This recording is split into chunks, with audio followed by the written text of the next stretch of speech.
Hey guys, welcome back to Muslim Minds. Today we're going to be reacting to another video by Redeem Zoomer proving God exists using math. Rohaib thinks this will be boring. Mathematics. But I like math. Not really. I don't know. Let's see how it goes. Has 1.5 million views right now. Does God exist? Many atheists think there's no reason to believe in God because we have science to explain everything in the universe. It's true that science is able to explain the natural world, that's what it's for, but by definition, science cannot tell us whether there's anything outside or above the natural world.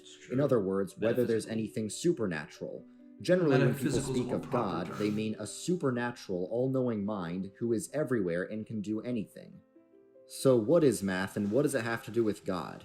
Math is about numbers and information about those numbers and ways numbers connect to each other, but where do we find all this math lesson. We can't see math, we can't touch What? math, we can't taste math. What are these graphics? We find it simply by thinking about it and figuring more and more things out. But wait, math also explains things. Math can explain everything from simple counting to the movement of planets. For anything you can think of, there's a bunch of math that explains what's going on, even down to the atomic level. So, if math is only in our minds, but it also explains the natural world, then where does it come from? There's two possibilities, really. One is that math is just something we invented to explain what we observe in the natural world, and that would mean the origin of math is natural.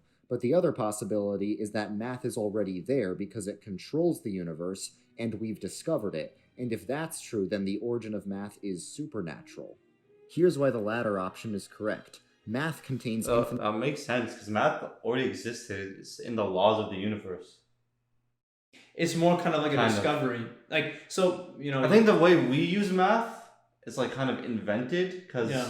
But it's invented based off, you know, notions that are already present. Yeah. Yeah. But like, yeah, the way gravity works already existed, and it's literally something that's constant. It's an equation. Yeah.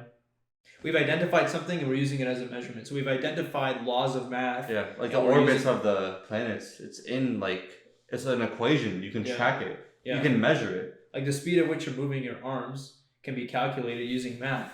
But measure that. You're still moving your arms at that speed. Measure it. But yeah, relax. It's an interesting concept. Because math is invented in some way, like addition, multiplication, subtraction. It's kind of like this, but it's also kind of like discovering how things work. Yeah. So it always existed. Yeah. Oh my god. Infinite information.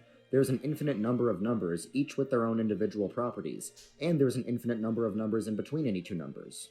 And we keep discovering things. Pi, which is the number that explains the area of a circle, has an infinite number of digits that we keep discovering by doing calculations. If we were just making this stuff up, we could make pi be whatever we want it to be, but we can't do that because we know that that's not true. We know that all this information is out there somewhere, but it can't be in our physical universe because our universe is finite and math is infinite.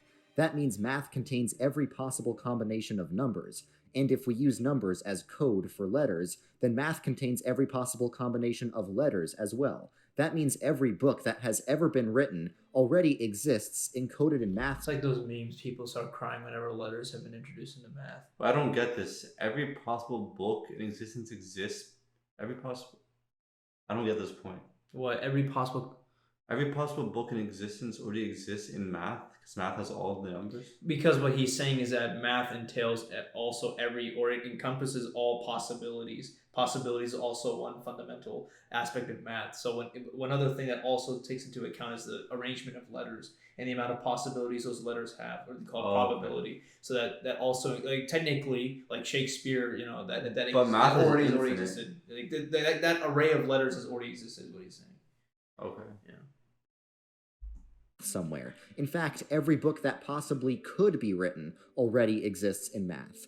And if we use numbers as code for particles and their locations, then you could say there's an exact copy of our universe encoded in math. But there's also more stuff in math. So that's why math can't possibly be contained just within our universe. But that's just the beginning. There's many pieces of evidence in math to show that math has a designer. Here's an example. One time someone discovered that this simple equation makes a very interesting shape when you graph it in the complex plane, and this is called the Mandal BR Set. But people have analyzed this shape and have found some very scary things about it. What's amazing about the Mandelbrot set is that you can zoom in infinitely and you'll keep finding new things. Over here, you can keep finding more and more copies of the Mandelbrot set no matter how far you zoom in. You could even zoom in really close to something like this, and it takes a while, but look, there's another little baby Mandelbrot set. Alternatively, you could go into this region and find completely different things. On the left side of this thing, you'll find these weird elephant-shaped things that have spirals that go on forever, and you could even zoom into the side of one of the spirals and find new spirals that repeat infinitely and keep generating new infinite patterns like this. Or you could go on the other side of the elephants and find these weird seahorse-shaped things that have different kinds of spirals that are connected to each other, and once again, they keep going on forever. You can zoom in infinitely, and you'll keep finding new patterns, but like I said, it's a different type of pattern.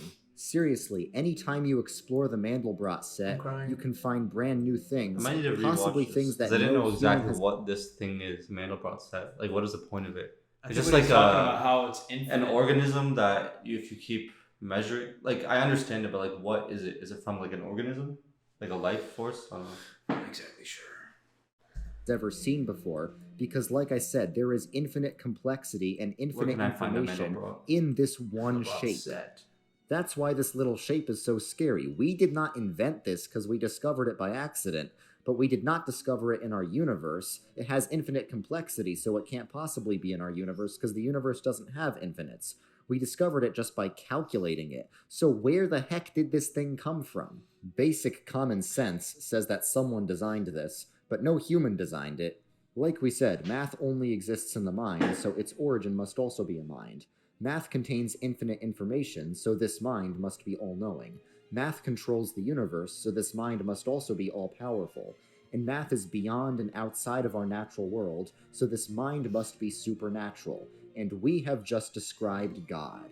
All these numbers and mathematical facts... It's kind of like, what he's talking about, looking at all these infinite patterns. I mean, if you look at the universe and what it contains, and the organisms and the systems, even the symmetry, the emotion, consciousness, all of those things, it's irrational to believe that it came from random composition over a span of a very, very long time.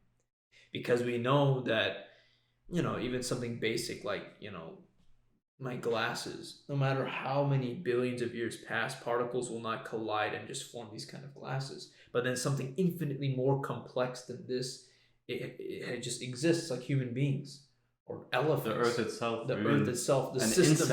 Insect. Fly. Yeah, like this is something fairly simple. Like if a human is walking down a path and he sees just a small stack of bricks, he'll know that that's built. Right? Someone put them there. Someone put them there. It's just like, your deduction. You're able to tell based off its design, composition, structure that, okay, this is too complex for something to just have naturally spawned in. But the same doesn't go for like consciousness, emotion, reality. You have to take like, okay, a bunch of dependent variables because everything in the universe is dependent on something else to exist. They all, what do they trace back to? If you say there's no real origin, then you have infinite regress theory. If that's the case, then we would have never arrived to the modern present because infinite is in all directions. Mm-hmm. So if the past is infinite, then how would we have ever gotten to the present? See what I'm saying? And even then, like we go back and back, like how did these things just like, there cannot not be a beginning for dependent variables. There has to be a causer, an independent variable that sets the chain reaction of dependent variables. And theists oftentimes call that independent variable God for many reasons, because like we mentioned, symmetry, emotion, consciousness, Mandelbrot sets, so many reasons. Yeah, pie, apple pie. It's infinite apple pies, always discovering more pies. See, there's pie right there. Yeah, because all the numbers, it makes infinite pies that can exist in the world. I see. Facts exist in the infinite mind of God, but it's not just mathematical truth that exists in the mind of God, but also moral truth and any kind of truth at all. Goodness, truth, and beauty are just mere opinions of the human mind, unless there is a supreme mind, God, who overrules all human opinions. Because math is beyond time, space, and limits, the existence of math proves the existence of God because math is in the mind of God. As the great scientist Yeah, how could Galileo like these, said, I guess, rules of math always just exist? Like this Mandel BR set, something that was discovered in a way. You know, how could that just have existed? Yeah, the laws of the universe just random. Yeah. It's too perfect. It doesn't make sense. Like, why do all these, different aspects of reality exist? Electrons, neutrons, like why? Like, why does such a why does thing space exist? exist? Yeah. Why does Big Bang matter? happen? Well, where did the matter Just come from nothing. from? Yeah. Why do nothing. different forms of matter exist? Why? Just cause? And then like you have this Just because of math, man. because random math. It just doesn't make sense if you think about it. Like rationally, it just makes so much sense. Yeah. There's a independent variable. There is a reason. There is an actual cause to all this. Like to think that it just happened. Like doesn't make Everything sense. Like is random. Like nothing All our in lives, objective all history, reality random. happens like that. Yeah. Everything has like a specific reason. But even And all the patterns and intricacies of the world, there's literally almost infinite things that are so perfect. Yeah. And it's just random. Yeah. Doesn't really make sense. Yeah. of God because math is in the mind of God. As the great scientist Galileo said, math is Beautiful the language Galileo. with which See? God has written the universe. Look at the similarity, by the way. Dang. Another thing I The also Milky mentioned, Way is a Mandal you know how set. like we do tawaf around the Kaaba, I talk about how like electrons also rotate. I think like counterclockwise. I'm not really exactly sure. And then Yeah. like even the bloodstream in the body flows counterclockwise. Like you just see kind of like these Muslims themes. flow counterclockwise as well. You see these kind of themes throughout, like just reality. Yeah. I think even the planets, even the sun, All the rotate. rotates counterclockwise. Yeah, right, yeah. Interesting insight, Rohaib.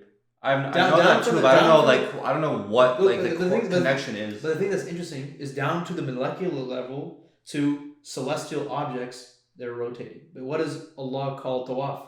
Worship. What does He say that the creation is doing? Worship.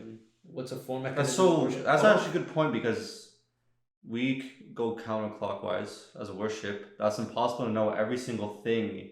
It's like worshiping counterclockwise. Almost 1500 years ago when Islam came. Yeah. So crazy. It's just like a sign of the creation. Muslim mind right there. The math in our minds deducted that. Come on, dude.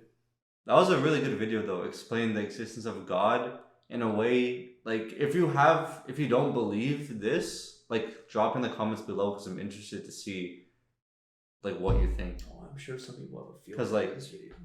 What is wrong with what was said in this video about math and stuff? It just kind of makes sense. Yeah. Like rationally, not even if you're religious. Yeah, it's It an is rational. instrument, it's a measurement that's used, but it's also drawn off objective reality. That's how we develop the the theories and all that. Yeah, so really good video. And it went viral, 1.5 million views. I'm in, surprised it was this 90 entertaining. days. Yeah. You thought math would be boring. Hey man. Little did you know. I When the am Mandal so BR too. set gets presented, you go crazy. I did. Yeah, if you guys like the video, like and subscribe. Let us know any other videos you guys want us to react to. Leave any comments down below. We try to always reply to them. And assalamu alaikum. E equals MC squared.